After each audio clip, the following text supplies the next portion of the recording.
गुंटेवारी चळवळीचे जनक, जय हिंद सेनेचे महाराष्ट्राचे पक्षप्रमुख आणि आमचे मार्गदर्शक म्हणजे चंदनदादा चव्हाण यांच्या अभिष्ट चिंतन सोहळा निमित्त उपस्थित असलेले सर्वच मान्यवर बंधू आणि भगिनींनो, यांचं प्रथम मी स्वागत करतो.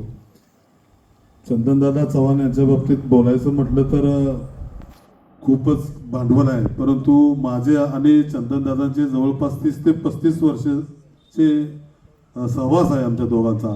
आणि तेव्हापासून आज अखेर या मैत्रीमध्ये कुठेही फूट न पडता आज अखेर अशीच मैत्री ही अभेद राहिलेली आहे. अगदी फारच आतापर्यंतचा त्यांचा हा प्रवास आहे तो खूपच खडतर प्रवास आहे. आम्ही तो स्वतः डोळ्यांनी पाहिलेला आहे.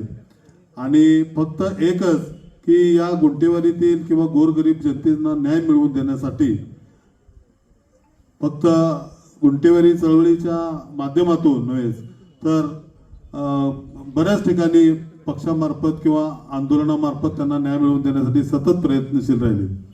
आज यांच्या स्वतःच्या प्रॉपर्टीला सुद्धा त्यांचं स्वतःचं कुठलं तरी बंगल्याचं किंवा काहीतरी नाव दिलं असतं, परंतु एक नवीन ओळख निर्माण व्हावी आणि या गुंटेवारीतील जनतेनं या ठिकाणी येऊन आज अखेरही आम्ही रोज सकाळी पाहतो की मोफत मार्गदर्शन आणि त्यांना मोफत सल्ला देण्याचं काम आज या गुंटेवारी भवनच्या माध्यमातून होत आहे. मी दादांना भावी वाटचाली शुभेच्छा देतो आणि चंदन दादांना वाढदिवसाच्या खूप खूप शुभेच्छा देतो. धन्यवाद.